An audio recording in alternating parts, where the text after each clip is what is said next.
Assalamualaikum everyone, welcome to UI UX complete course. This is Fatima Abbas. आज की video में हम discuss करेंगे फिग्मा की वर्क स्पेस को। हम देखेंगे कि कौन कौन से टूल्स फिग्मा हमें ऑफ़र करता है। तो चलिए स्टार्ट करते हैं। तो आपने अभी ज्वाइन किया है हमारा चैनल, तो आपको बताते चलें कि हम ऑलरेडी इस प्लेलिस्ट के अंदर 4 वीडियोस डाल चुके हैं और ये वीडियो कहाँ से आगे इसको हम कर देते हैं रिमूव। हम बेसिकली स्टडी कर चुके हैं UI UX डिज़ाइन प्रिंसिपल्स और हम देख चुके हैं कि हम फिग्मा को कैसे अपने ब्राउज़र के ऊपर ओपन कर सकते हैं। तो अगर तो आप उन वीडियोस को देखना चाहते हैं तो हम उसका लिंक डाल देते हैं डिस्क्रिप्शन के अंदर। और अब हम बात करते हैं आज की वीडियो की। ओके, तो जब आप ओपन करते हैं फिग्मा को अपने ब्राउज़र के ऊपर तो आपको इस तरह का व्यू नज़र आता है और हमने बनाना है एक न्यू प्रोजेक्ट। तो हम क्लिक करेंगे न्यू डिज़ाइन फाइल के ऊपर और अब हमें इस तरह का कुछ व्यू नज़र आएगा। अब यहाँ पे डिफरेंट पैनल्स हैं। This is canvas. ये राइट साइड के ऊपर प्रॉपर्टी पैनल होता है, ऊपर इसको हम कहते हैं टूल बार और लेफ़्ट साइड के ऊपर होता है लेयर पैनल। सबसे पहले हम डिस्कस करते हैं टूल बार को। टूल बार के ऊपर यहाँ पे आपको नज़र आ रहा होगा अनटाइटल्ड लिखा हुआ। This is basically the name of our project. तो हम इस फाइल का नाम चेंज कर सकते हैं। करना आपको ये है कि सिंपल इसके ऊपर डबल क्लिक करें और यहाँ पे अपना पसंद का नाम रखते हैं। हम यहाँ पे लिख देते हैं प्रोजेक्ट नंबर 1। सो ये है बैकग्राउंड कलर। यहाँ से आप अपने बैकग्राउंड के कलर को चेंज कर सकते हैं, लेकिन अभी हम इसको चेंज नहीं करेंगे, बल्कि हम अभी टूल बार को डिस्कस करें। तो हम टूल बार की तरफ वापस चलते हैं। ओके, सबसे टॉप लेफ़्ट के ऊपर अगर हम देखें तो फिग्मा का लोगो होता है। यहाँ से वही जनरल चीज़ें जो आप हर किसी भी सॉफ्टवेयर के अंदर एक्सेस कर सकते हैं वो यहाँ पे आपको नज़र आ रही होती है। आप यहाँ से किसी भी चीज़ को ओपन कर सकते हैं। तो हम इसको करते हैं स्किप और हम चलते हैं अपने अगले टूल की तरफ। इस एरो टूल को हम देखेंगे बाद में। सबसे पहले हम देखते हैं दिस इज़ फ्रेम टूल। अच्छा, अब फ्रेम टूल क्या होता है? फ्रेम को समझने के लिए हम एक छोटी सी एग्जांपल लेते हैं। नाउ लेट्स सपोज आपके पास है एक टेबल और आप उसके ऊपर रखते हो एक पेज।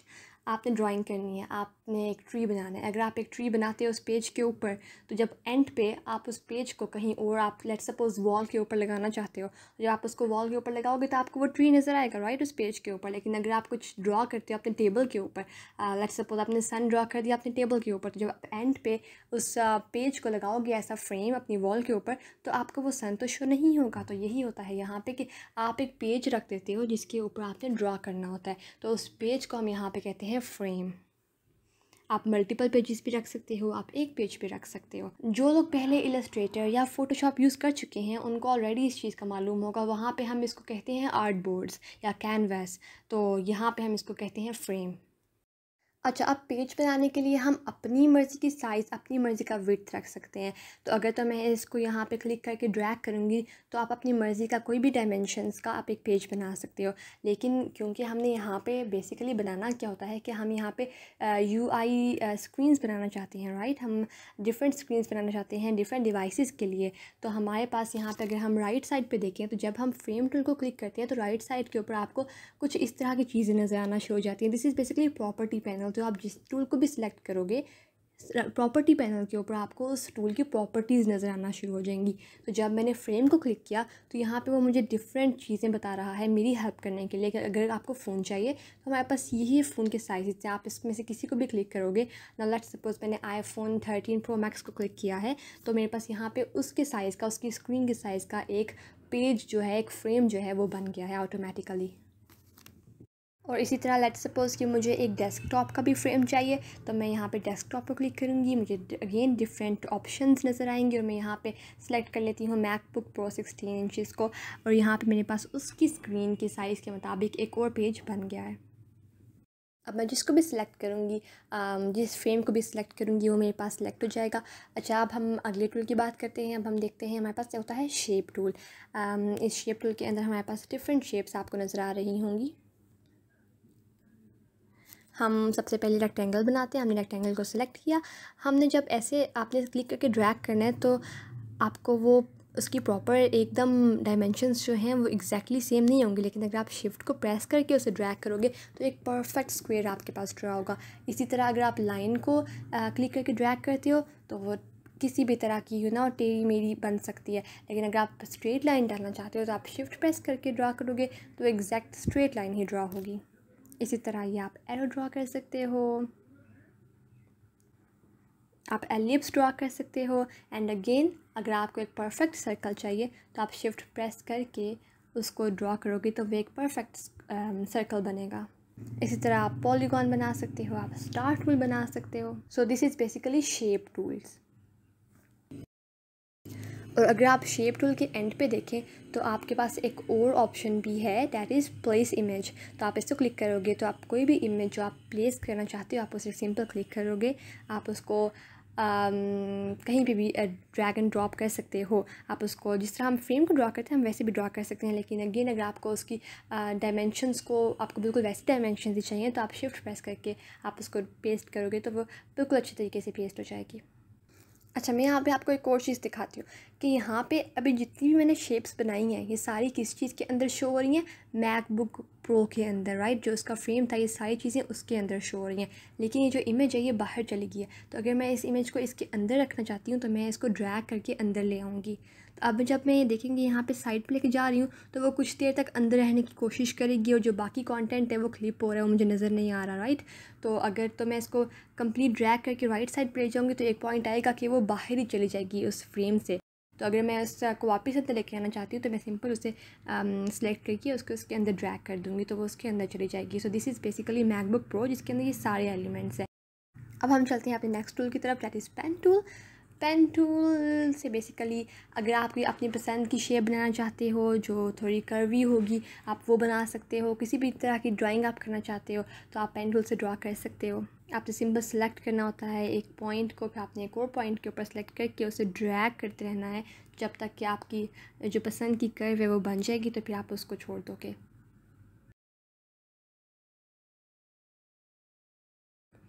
यहाँ पे आपको डिफरेंट नज़र आएंगे ऑप्शन जब हम पेन टूल से ड्रॉ कर रहे होते हैं। दिस इज़ बेंड टूल, इसे आप बेसिकली बेंड कर सकते हो। अगर मैं आपको दिखाऊं तो आप उसको सिंपल स्ट्रेच करोगे तो यू सी ये बेंड हो रहा है, इसके अंदर थोड़ा सा सर्कुलर कॉर्नर जो है वो थोड़ा सर्कुलर शेप में आ रहा है।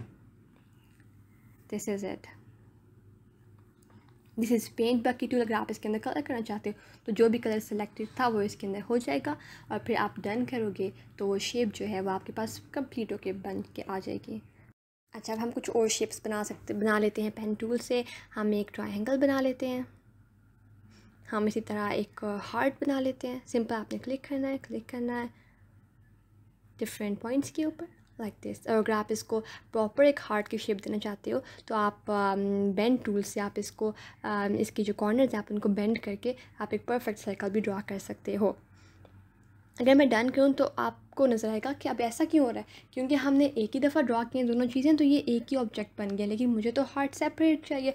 तो मैं क्या करूँगी, मैं सिंपल इस हार्ट को सिलेक्ट करूँगी, कंट्रोल एक्स करूँगी, बाहर जाऊँगी, कंट्रोल वी करूँगी।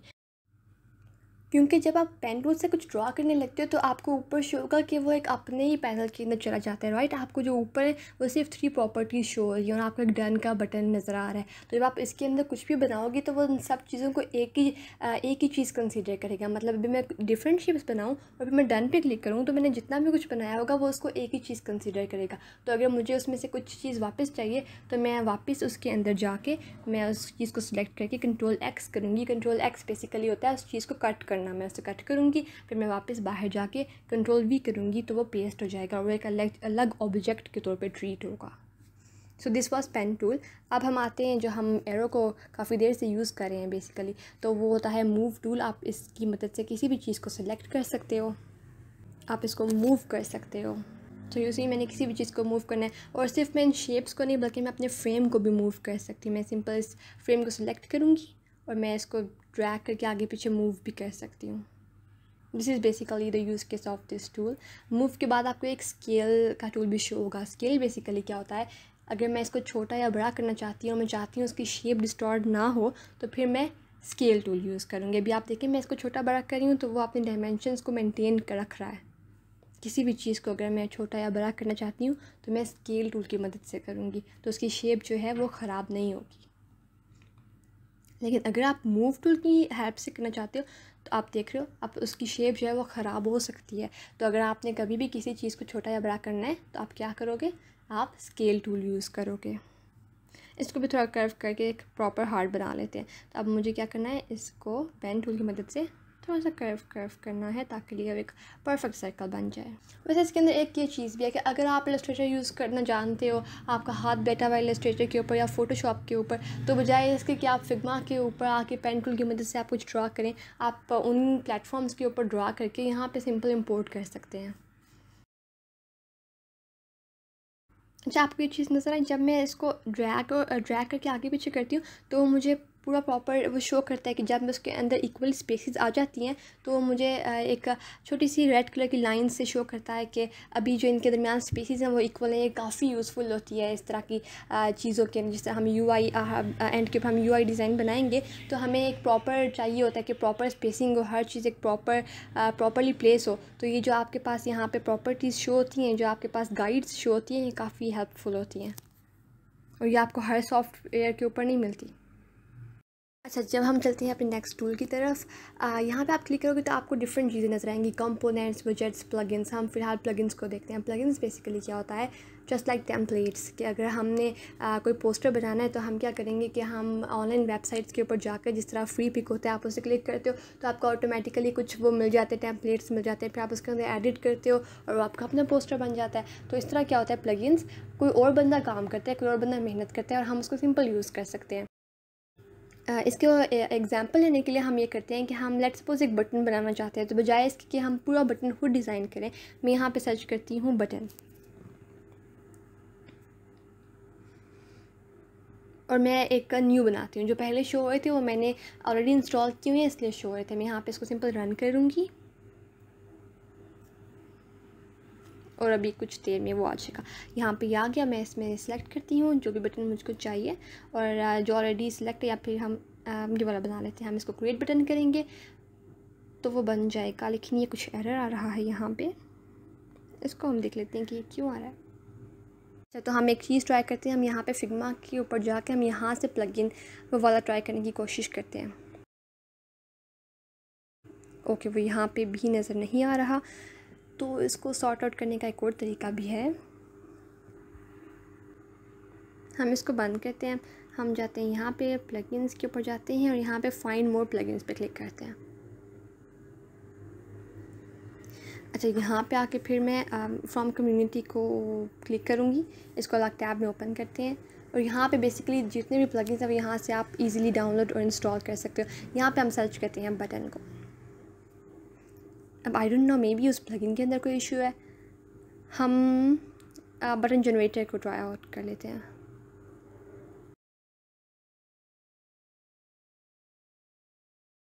इसको सिंपल आप क्लिक करोगे।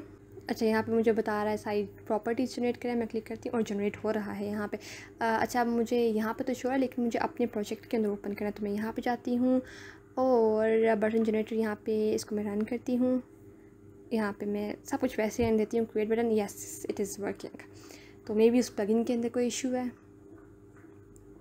ये तो वर्क कर रहा है। तो ये फ़ायदा है प्लगइन का कि आपको कुछ भी नहीं करना पड़ा, पहले से किसी ने सारा काम कर दिया, आपने सिंपल उसको यूज़ कर लिया।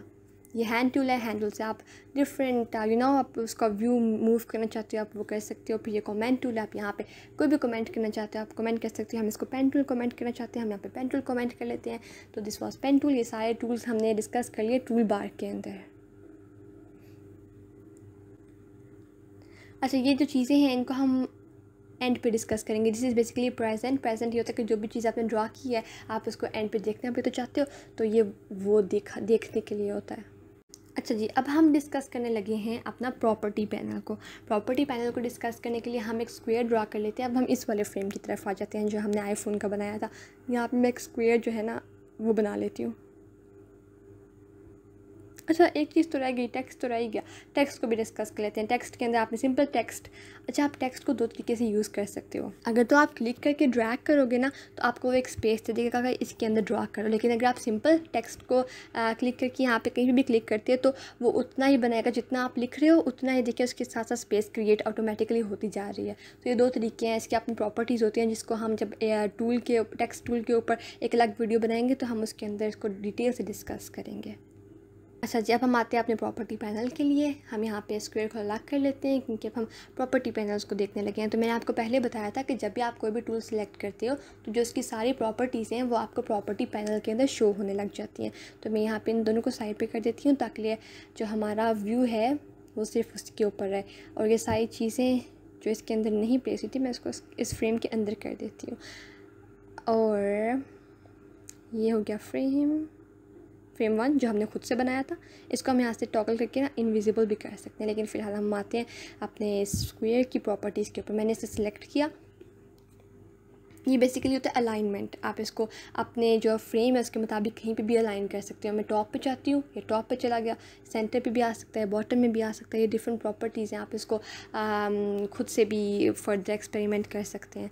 This is basically curved corner. अगर मैं चाहती हूँ उसके जो कॉर्नर्स हैं वो कर्व हो। यूजुअली आप देखते हैं बटन्स के अंदर जो आप बटन्स बनाते हो वो बिल्कुल परफेक्ट रेक्टेंगल नहीं होते, बल्कि जो उनके कॉर्नर्स होते हैं वो थोड़े से कर्वी होते हैं। तो हम उसको ऐसे कर सकते हैं, हम इसको रोटेट कर सकते हैं। दिस इज़ कंस्ट्रेंट्स के ऊपर भी एक बहुत अच्छी वीडियो बन सकती है और हम बनाएंगे, लेकिन अभी थोड़ा सा आपको बताने के लिए लेट्स सपोज मैं चाहती हूँ कि ये जो मेरी शेप है ये लेफ़्ट नहीं बल्कि ये सेंटर में रहे, ठीक है, टॉप सेंटर में रहे।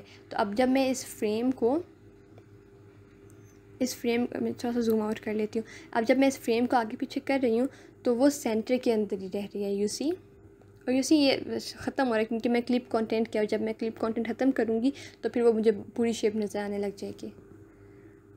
अच्छा, अगर मैं कहती हूँ कि नहीं सेंटर पे ना रहो, मैं चाहती हूँ कि आप लेफ़्ट टॉप के ऊपर ही रहो, तो अगर अब मैं इसको रिसाइज़ करूँ तो यूसी अब वो वहाँ पे ही रह रहा है। अब वो जिस तरह पहले सेंटर में साथ साथ मूव कर रहा था, अब वो मूव नहीं कर रहा। तो इस चीज़ को हम फिर डिटेल से डिस्कस करेंगे अपनी एक अलग वीडियो के अंदर। दिस इज़ बेसिकली आप उसको डिफरेंट इफ़ेक्ट्स दे सकते हो। मैं नॉर्मली रखते हैं हम अभी से, या आप इसकी ओपेसिटी चेंज कर सकते हो। अच्छा, ओपेसिटी भी क्या होती है? ओपेसिटी क्या होती है कि जो नए डिज़ाइनर्स हैं, जो नए यूज़र्स, जो नए लर्नर्स हैं, जो अभी अभी देखना चाह रहे हैं कि हम डिफरेंट टूल्स को कैसे यूज़ करते हैं, तो ओपेसिटी बेसिकली ये होती है कि अगर आप एक रखते हो आप वुड रखते हो, आपका जो डोर होता है वो वुड का होता है, आप उसके अंदर से आप बाहर नहीं देख सकते कि बाहर क्या हो रहा है। लेकिन अगर आप एक मिरर का डोर बनाओगे तो आप बाहर देख सकते हो मिरर के उस साइड के ऊपर कि कौन आया है। तो बेसिकली क्या होता है कि जो मिरर होता है उसकी ओपेसिटी 100% नहीं होती, बल्कि उसकी ओपेसिटी कम होती है कि आपको बाहर वाली चीज़ें जो होती हैं वो विजिबल होती हैं, आप बाहर की चीज़ों को देख सकते हो। तो इसी तरह हम यहाँ पे क्या करते हैं, हम डिफरेंट जो शेप्स हैं हम उनकी ओपेसिटी कम कर सकते हैं। हम उनकी ओपेसिटी कम करेंगे तो जो उनके पीछे चीज़ें होंगी वो हमें हल्की हल्की नज़र आने लग जाएंगी। अगर आप बिल्कुल ज़ीरो कर दोगे ओपेसिटी तो मतलब वो इनविजिबल है। अगर आप उसको 50% करोगे तो मतलब आप 50% उसकी जो ओपेसिटी है वो कम हो जाएगी, आपको जो पीछे चीज़ें वो नज़र आने लगेंगी। इस तरह से हम ओपेसिटी के साथ डिफरेंट डिज़ाइंस बना सकते हैं। यूजुअली आप देखते हैं कि जो पोस्टर्स होते हैं उनके ऊपर एक ब्लैक का कलर का ग्रेडियंट इफेक्ट आ रहा होता है, जो हल्का सा होता है, जिससे आप पीछे चीज़ें भी देख सकते हो। वो हम ओपेसिटी की मदद से बना सकते हैं।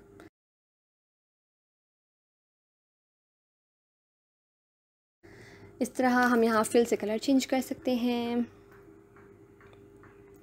सॉलिड की बजाय आप डिफरेंट, आपके पास ऑप्शन है, आप कुछ भी यूज़ कर सकते हो। बेसिकली ग्रेडियंट्स डाल के दिखा रहे हैं, आप इमेज भी डाल सकते हो।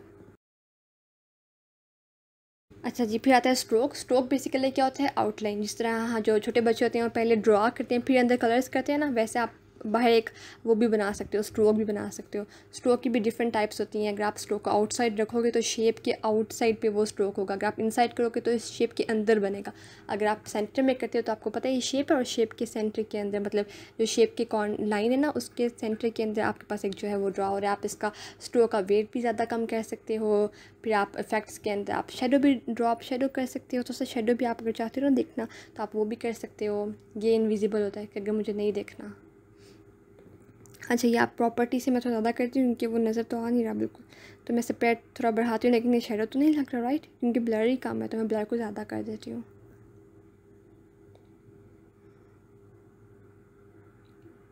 ठीक है, इतना काफ़ी है। अब हमें नज़र आ रहा है शेडो हल्का सा पड़ा हुआ है पीछे। अच्छा, ये एक्सपोर्ट है। अगर मुझे ये इमेज चाहिए, मुझे रेक्टेंगल चाहिए तो मैं इसे एक्सपोर्ट करूँगी। अगर मैं इसको अब देखूँ, इसे ओपन करते हैं, तो ये देखें, अभी हमने ड्रा किया था, ये पीछे ब्लैक इसलिए शो रहा है क्योंकि मैंने PNG के अंदर एक्सपोर्ट किया है। PNG क्या होता है कि अगर मुझे ट्रांसपेरेंट बैकग्राउंड चाहिए तो मैं PNG के अंदर एक्सपोर्ट करती हूँ। सो दिस इज़ प्रॉपर्टी पैनल। अब प्रॉपर्टी पैनल क्या होता है कि हर चीज़ की अपनी प्रॉपर्टीज़ होती है। मैंने टेक्स्ट को क्लिक किया तो टेक्स्ट की प्रॉपर्टीज़ आ गई। मैं इसका फॉन्ट साइज़ ज़्यादा कर सकती हूँ। वैसे आप देखिए काफ़ी चीज़ें मैचिंग हैं, कलर्स वगैरह सब कुछ वैसे ही होगा, लेकिन हर चीज़ की अपनी कुछ अलग प्रॉपर्टीज़ भी होती हैं। कलर भी चेंज करके देख सकते हैं हम। यहाँ पे आपको पता है ये स्पेसिफिक जो टेक्स्ट की प्रॉपर्टीज़ हैं ये वो हैं। आप इसको सेंटर लाइन कर सकते हो टेक्स्ट को। अच्छा, या पैराग्राफ स्पेसिंग ज़्यादा कम कर सकते हो, लेकिन ये ज़्यादा कम हो नहीं रही, अभी भी नहीं हो रहा। अच्छा, हम एक और चीज़ ट्राई करके देखते हैं। हम हॉरिजॉन्टल स्पेसिंग ऐड करके देखते हैं। लेटर स्पेसिंग मैंने डाली तो वो तो इफ़ेक्ट कर रही है। Okay I got it. मसला ये है कि ये पैराग्राफ है, राइट? तो पैराग्राफ तो मेरे पास ऑलरेडी एक है, तो इसलिए जो स्पेसिंग हम करें हमें नज़र नहीं आई। तो इसको देखने के लिए हम क्या करेंगे, हम यहाँ पे क्लिक करके एंटर करके एक नया पैराग्राफ बनाएंगे। अब जब मैं इसको करती हूँ इंक्रीज़ या डिक्रीज़ तो इसको होना चाहिए यस, यू सी। अब पैराग्राफ्स के अंदर जो स्पेसिंग है ये वो है, ये वर्टिकल स्पेसिंग नहीं थी जो मैं सोच रही थी पहले इसको। तो ये हो गया टेक्स्ट की प्रॉपर्टीज़। इस तरह आपके पास फ्रेम की प्रॉपर्टीज़ भी आती हैं। आप फ्रेम को सिलेक्ट करते हो, फ्रेम की आती हैं। किसी लाइन को सिलेक्ट करोगे, लाइन की प्रॉपर्टीज़ आएंगी। So this was all about property panel. अब हम आते हैं अपने लेयर पैनल की तरफ। लेयर पैनल में हम एक चीज़ पहले डिस्कस कर चुके हैं कि मेरे पास ये मैकबुक प्रो था, इसके अंदर जितनी भी चीज़ें मैंने रखी वो उस मैकबुक के अंदर शो हो रही हैं, राइट? मैंने आईफोन रखा, उसके अंदर आईफोन शो हो रहा है। मैंने फ्रेम 1 को देखा तो फ्रेम 1 के अंदर मेरे पास बटन पड़ा हुआ है, तो मुझे वो शो हो रहा है। मैं फ्रेम 1 को बिल्कुल ही डिलीट कर देती हूँ। मैंने पूरा डिलीट ही कर दिया उसको, ठीक है। और अब हम एक और चीज़ देखते हैं। मैं बाकी सारी चीज़ें डिलीट कर देती हूँ और ये मेरे पास आ गया स्टार और आ गया एलिप्स, ठीक है। अभी आप देखें एलिप्स की लेयर जो है वो ऊपर है, राइट, और स्टार की लेयर जो है वो नीचे है। मैं इसे कंसीडर करती हूँ, लेट्स सपोज मेरे पास 2 पेजेस हैं। एक पेज है स्टार जो स्टार शेप में कट हुआ है, एक पेज है जो एलिप्स शेप में कट हुआ है। तो जब मैं एलिप्स को ऊपर रखती हूँ तो जाहिर है जिस मैं स्टार के ऊपर रखूँगी तो वो ऊपर आ जाएगा, मुझे स्टार विजिबल नहीं होगा। लेकिन अगर मैं स्टार को ऊपर रखना चाहती हूँ तो मैं क्या करूँगी, स्टार वाली शेप को ऊपर ले जाऊँगी, एलिप्स वाली शेप को नीचे ले आऊँगी, और अब मुझे स्टार जो है उस एलिप्स के ऊपर पड़ा हुआ नज़र आ रहा है। तो दिस इज़ बेसिकली लेयर्स। आप लेयर्स को आगे पीछे कर सकते हो। अच्छा, अब हम एक और चीज़ देखते हैं। अब लेट्स सपोज़ हम चाहते हैं कि जो आपके पास डेस्कटॉप का डिज़ाइन है वो एक तरफ रहे और जो आपके पास आईफोन का है वो अलग जगह पे चला जाए। तो अब यहाँ पे हम यूज़ करते हैं पेजेस को। अच्छा, अभी हमने फ़र्स्ट ऑफ़ ऑल डिस्कस किया कि फ्रेम क्या होता है, एक पेज होता है। तो अभी हम पेज को डिस्कस करने लगे हैं, तो इसको कंफ्यूज करने की बिल्कुल ज़रूरत नहीं है। हम क्या करते हैं, हम पेज को कहते हैं कि ये एक बुक है, ठीक है। अब जो पेज है आपने इसको करना है क्या, आपने इसको सोचना है पेज को कि वो एक बुक है। तो अब आपने क्या आप 2 बुक्स बनाना चाहते हैं। एक बुक के अंदर मेरे पास क्या पड़ा होगा, आईफोन का डिज़ाइन, एक बुक के अंदर पड़ा होगा डेस्कटॉप का डिज़ाइन। तो आप पेज के ऊपर जाओगे, यहाँ से एक नया पेज बनाओगे। आपने Ctrl+X करके कट किया था, यहाँ पे Ctrl+V करोगे तो यहाँ पे आपको शो हो जाएगा। यू सी, अब मेरे पास 2 पेजेस हैं। आप पेज को बुक कंसिडर कर सकते हो। 2 बुक्स हैं, एक बुक के अंदर ये एक पेज पड़ा हुआ है जिसके अंदर आईफोन का डिज़ाइन है, और जो एक और पेज 1 था उसको अगर आप क्लिक करोगे तो उसके अंदर आपके पास डेस्कटॉप का डिज़ाइन पड़ा हुआ है। So this was all about layer panel. हमने लेयर पैनल पढ़ लिया, हमने प्रॉपर्टी पैनल भी पढ़ लिया, और हमने टूल बार भी पढ़ लिया। अच्छा, हमने एक चीज़ डिस्कस नहीं की प्रॉपर्टी पैनल के अंदर। अगर आप प्रॉपर्टी पैनल के ऊपर देखो तो आपको यहाँ पे डिफरेंट चीज़ें नज़र आई हैं, डिज़ाइन, प्रोटोटाइप, इंस्पेक्ट। आप प्रोटोटाइप क्या होता है। अच्छा, नाउ लेट्स सपोज मुझे इस चीज़ को देखना है, मैं इसे सिलेक्ट करूँगी, मैं शो प्रोटोटाइप सेटिंग्स पे क्लिक करूँगी। मैं यहाँ पे कहती हूँ कि मुझे आईफोन 13 प्रो मैक्स है, मुझे इसी वाली चीज़ के ऊपर इसको अब व्यू करना है। तो मैं यहाँ से इसे सिलेक्ट करूँगी और मैं यहाँ से प्ले वाला बटन दबा दूँगी। तो अब क्या होगा कि अब मुझे वो जो चीज़ है, वो जो हमने डिज़ाइन बनाया है वो मुझे इस वाले एक आईफोन डिवाइस के ऊपर शो करता हुआ वो मुझे दिखाएगा कि ये देखो आपने ये बनाया था, ये यहाँ पे शो हो रहा है। लेकिन ये यहाँ पे ऐसे क्यों हो रहा है, इस चीज़ को हम देखने के लिए हम क्या करते हैं, हम वापस जाते हैं अपने प्रोजेक्ट की तरफ। तो आपको याद हो कि हमने जब इसको आगे पीछे कर रहे थे ना, जब हम फ्रेम को हम मूव टूल को देखे थे, तो हमने अपना जो आईफोन प्रो 13 प्रो मैक्स का जो हमारे पास ये कैनवस था, हमने इसका साइज़ ख़राब कर दिया था। तो मैं यहाँ पे वापस जाती हूँ डिज़ाइन की तरफ।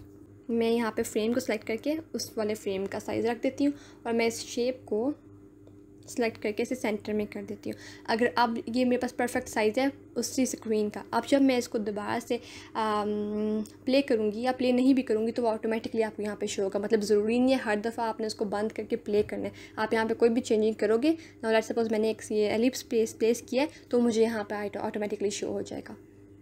और इसी तरह अगर मैं चाहती हूँ इस पेज को व्यू करना तो मैं क्या करूँगी, मैं प्रोटोटाइप के ऊपर क्लिक करूँगी, शो प्रोटोटाइप सेटिंग्स के ऊपर क्लिक करेंगे, नन की बजाय हम डिवाइस सेलेक्ट करेंगे अपना मैकबुक और फिर हम करेंगे प्ले और हमें वो डिज़ाइन यहाँ पे शो हो जाएगा एक मैकबुक डिवाइस के अंदर। अच्छा, अब हम एक और चीज़ भी, एक प्लस पॉइंट हम एक बोनस चीज़ सीख लेते हैं। वो चीज़ क्या है कि नाउ लेट्स सपोज आपको मालूम है कि जो आपके पास एप्लीकेशंस होती हैं, लेट्स सपोज कोई बटन है साइन अप है, आपने साइन अप को क्लिक किया तो आपको एक नई स्क्रीन शो करता है, राइट। तो हम वो चीज़ भी यहाँ पे इम्प्लीमेंट कर सकते हैं।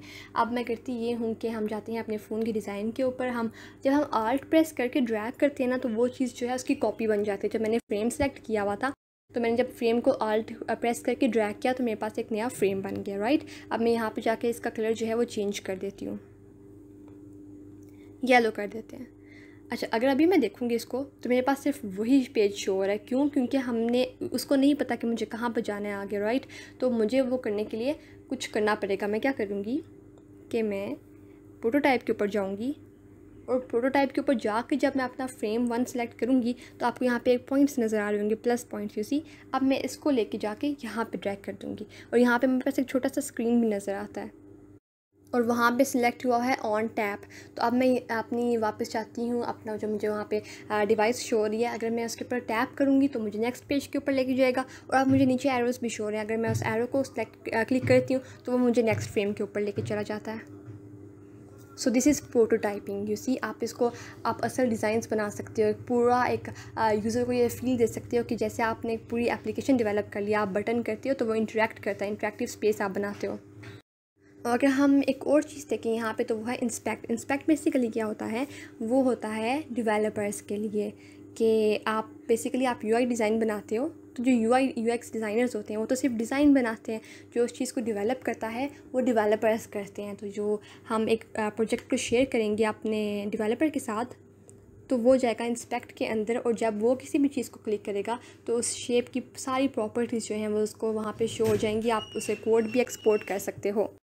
सो this was all about today. अगर मैं आपको थोड़ी सी समरी बता दूं तो हमने आज डिस्कस किया है टूल बार, हमने प्रॉपर्टी पैनल को देखा, हमने लेयर पैनल को देखा, हमने डिफरेंट टूल्स को देखा कि उनकी बेसिक जनरल वर्किंग होती क्या है। अभी हमने यूआई यूएक्स डिज़ाइनिंग के लिहाज से उनकी वर्किंग को स्पेसिफिकली डिस्कस नहीं किया, जो कि हम आगे आने वाली वीडियोज़ में ज़रूर करेंगे इंशाल्लाह।